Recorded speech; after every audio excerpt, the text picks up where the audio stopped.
नागपूर जिल्ह्याच्या पारशिवनी तालुक्यातील घाटपेंढरी गावात कोट्यवधी रुपये खर्चून उभारलेलं आरोग्यवर्धिनी केंद्र पूर्णतः तयार झालंय। मात्र डॉक्टर आणि वैद्यकीय कर्मचाऱ्यांअभावी हे रुग्णालय सध्या शोभेची वस्तू बनलंय।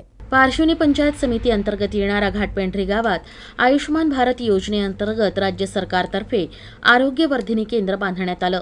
या रुग्णालयात वैद्यकीय साहित्य, फर्निचर, एसी, इलेक्ट्रिकल फिटिंग्स, कपाट, रुग्णांच्या खाटा यासह सर्व सोयीसुविधा उपलब्ध झाल्या आहेत।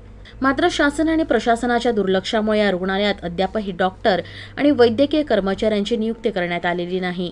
यामुळे या परिसरातील दुर्गम भागात राहणाऱ्या नागरिकांना आजही मध्य प्रदेश किंवा छिंदवाड्यात उपचारासाठी जावं लागतंय। ट्रायबल एरियामध्ये घाटपेंढरी इथे हा खूप सुंदर असा आरोग्यवर्धिनी हॉस्पिटल हा तयार झालेला आहे आणि यावर करोडो रुपये खर्च केलेले आहे आणि मी वारंवार याचा पाठपुरावा पण करते। आत्ताच जिल्हा परिषदचा आरोग्याचा जेव्हा कॅम्प झाला त्यामध्ये जयस्वाल साहेबांनी पण सांगितलं की 15 दिवसामध्ये आपण इथे स्टाफ डॉक्टरांचा स्टाफ आपण इथे पाठवू, पण अजूनपर्यंत त्यांनी पाठवलेला नाही आहे। आणि वारंवार माझं हेच म्हणणं आहे की ट्रायबल एरियातले लोक आहे यांना ज्या सुखसुविधा देण्याकरिता एवढं मोठं हॉस्पिटल निर्माण केलेलं आहे तर त्याचा जो पाहिजे तसा सदुपयोग होत नाही आहे आणि खूप सुंदर असं हॉस्पिटल आहे। याच्यामध्ये पाहिजे ते सगळे उपकरणं सुद्धा आहेत, फक्त डॉक्टर नसल्यामुळे हा एवढा मोठा हॉस्पिटल कुठेतरी धूळ खात बसलेला आहे। आता घाटपेंढरीला आलोय सर।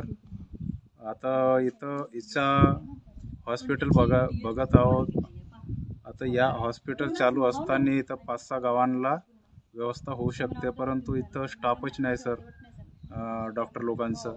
आणि सरांचं मागे ऐकण्यात आलं की उद्घाटन होणार आहे या हॉस्पिटलचं, तर उद्घाटन झालंही नाही आणि इथं स्टाफ नाही असल्याने आता काही